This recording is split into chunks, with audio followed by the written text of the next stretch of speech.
Bonjour à tous, c'est Gilles Mansillon, je suis heureux de venir à vous aujourd'hui.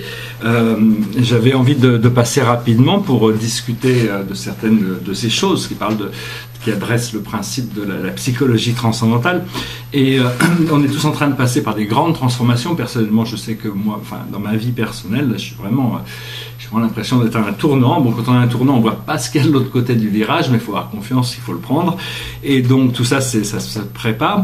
Actuellement, ce qui se passe pour beaucoup de gens, je ne sais pas si vous pourrez relayer à ça, c'est qu'on avait envie de se débarrasser de certaines choses qui faisaient partie de notre vieille vie, de nos vieilles habitudes et tout ça. Et c'est des cycles qui ont tendance à se répéter. C'est comme si on faisait des choses dans notre vie qu'on est conscient qu'ils ne sont pas pour notre plus haut bien, mais malgré ça on les fait quand même. Donc, et on sait qu'on a envie pas forcément on a envie tous d'avancer, mais ces expériences reviennent. Pourquoi? Parce qu'il y a encore un intérêt, il y a encore une attraction, il y a encore quelque chose à apprendre de ce cycle. Donc il ne faut pas être trop sévère par rapport à soi-même, il faut agir en relation avec ce que l'on sait être notre plus haut bien et faire dans le meilleur des possibilités afin de pouvoir de pouvoir voir ces choses-là, ce que les anciens cycles nous ont appris aussi. Et donc voilà, il faut parce que bon, tout ce qu'on enseigne au niveau de la loi de l'un, c'est un petit peu ce que j'enseigne ici, c'est-à-dire c'est l'aboutissant ultime de toutes les cultures, toutes les religions et toutes les philosophies. C'est-à-dire que tout le monde peut s'adapter à cette sagesse, quoi. C'est quelque chose d'universel qui peu importe où on en est, on peut toujours pas vraiment où on en est, parce que bon, on doit passer par là où on doit passer pour s'éduquer, pour arriver à s'ouvrir à ces possibilités, mais on a tous la possibilité de se libérer grâce à notre intention et grâce à des actes de courage, de compassion et de lucidité.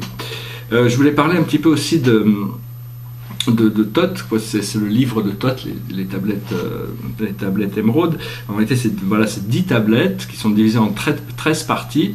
Il y a 7 grandes clés qu'il faut comprendre dedans, dont le secret des secrets, qui n'est autre que Dieu. C'est ce que j'explique un peu dans toutes ces vidéos, mais ça ne doit pas être trop révélé.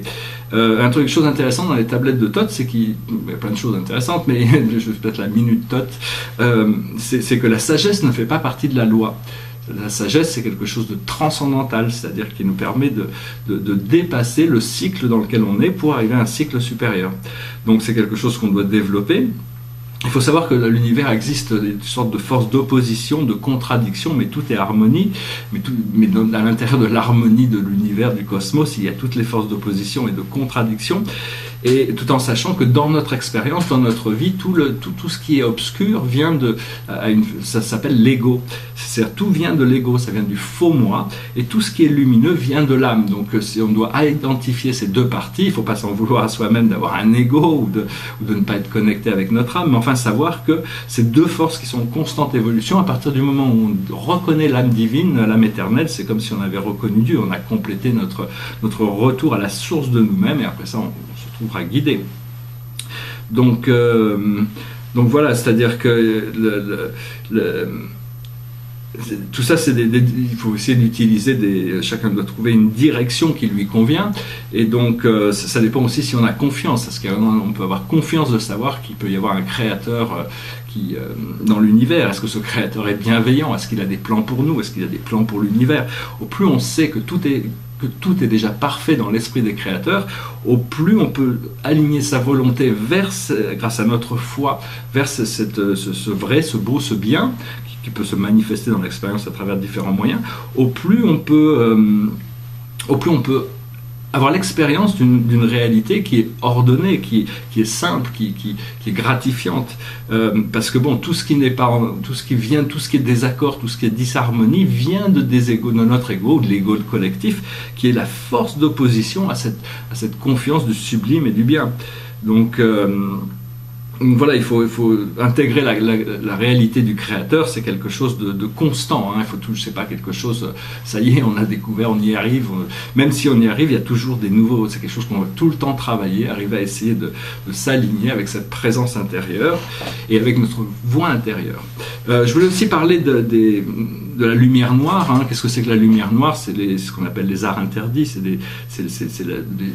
vient d'entités qui agissent contre la loi, disons, mais qui font partie aussi de la loi, et donc qui projettent des fausses images dans les esprits, parce que c'est aussi des technologies extraterrestres qui ont été échangées enfin bon, ils ont ces technologies, et donc ils poussent des cauchemars dans l'humanité tout le temps. Donc si vous avez des cauchemars, c'est pas forcément quelque chose à comprendre là-dedans, c'est peut-être quelque chose qui vous a été, on vous a forcé ça dans la tête. Il faut pas s'accrocher. Tout ce qui est la lumière noire peut créer des visions, mais c'est des illusions. Ça dépend comment on le ressent. Si quelque chose est ressenti comme quelque chose rempli d'amour, de compassion, de bonté, c'est une vision qui est vraie. Mais si vous recevez une vision qui vous tord le ventre et qui vous fait peur, c'est forcément une illusion. C'est de la lumière noire on voit votre vulnérabilité, donc c'est une entité qui vous pousse cette idée dans la tête pour voir comment s'il peut prendre contrôle sur vous ou quoi que ce soit. Donc tout ça, il faut complètement arriver à déconnecter toutes ces illusions pour voir des nouveaux niveaux de vérité. Parce qu'il faut savoir que les pensées, il y a des gens qui croient qu'il n'y a que le monde physique matériel qui est réel, tout ce qui est invisible est irréel, n'existe pas. Mais un jour on va devoir se rendre compte, ou prendre conscience non seulement que toute la vie est connectée à la même force, toute la vie, tout l'univers vient d'une seule et même force, mais aussi que les pensées et les émotions ont des formes, des couleurs, et ils produisent des effets. Alors bon, tout ça, il faut ouvrir l'œil de son esprit pour commencer à voir la couleur des pensées, leur forme, et arriver à distinguer les bonnes des mauvaises. La première fois que j'ai vu une pensée, c'était une pensée très très sombre, il y a très longtemps, c'est assez marrant. C'est la première fois que je m'étais un petit peu éveillé à cette idée de découvrir ce que c'était que les pensées.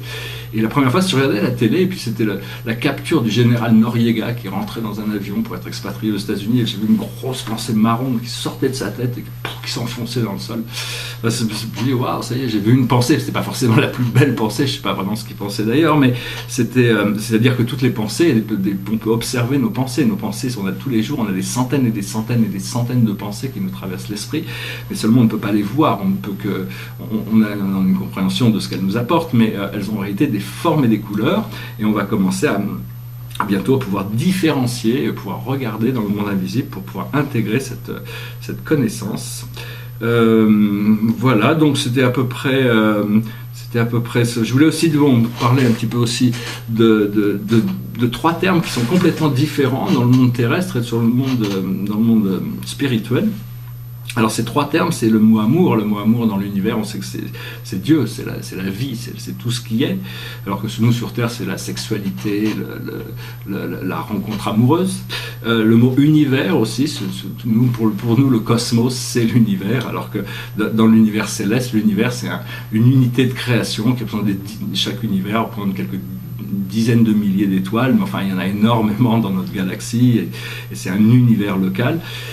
Et le mot transcendantal aussi, pour nous, transcendantal veut dire s'élever au-dessus de la matrice temporelle, ce qui est un petit peu pareil dans le sens céleste, mais en réalité les transcendantaux sont des êtres mystérieux. Il y a 1000 ordres d'êtres transcendantaux qui vivent au paradis, mais qui n'ont rien à voir avec le temps et l'espace. Il n'y en a que 4 qui sont révélés, donc l'ordre qui a la seniorité sont les architectes de l'univers maître. Il y en a que, je crois que c'est 24 012, je crois, 24 011 architectes, et c'est tout. Ils avaient essayé d'en faire un 24 012e, mais le deity absolu avait dit non, ça suffit, là, on est arrivé au niveau de l'absolu, on ne peut pas en faire d'autres. Et donc voilà, il y a tous ces êtres transcendantaux, mais qui n'ont vraiment rien à voir avec le temps et l'espace. Ce sont au paradis, quand Dieu a activé les mécanismes de la création du cosmos, il y a 1000 ordres d'êtres qui sont sortis, qui ont émergé, qui ont éventué, qui sont des transcendantaux, qui sont la réponse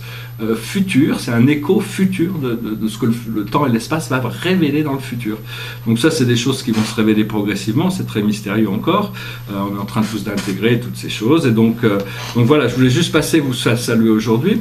Je voulais dire aussi, la plupart de ma sagesse vient personnellement, enfin moi, de toutes ces choses que je fais, que ça vient de mon travail personnel, ça vient de mon travail avec la peinture, ça vient de ma méditation, ça vient de mes révélations internes, mais ça vient aussi des enseignements à travers des canalisateurs, des archanges, des maîtres ascensionnés, des galactiques. Je les remercie, et je remercie aussi tous ceux qui s'emploient justement à travailler avec ces énergies pour nous faire venir ces messages, parce qu'ils sont toujours de grande valeur.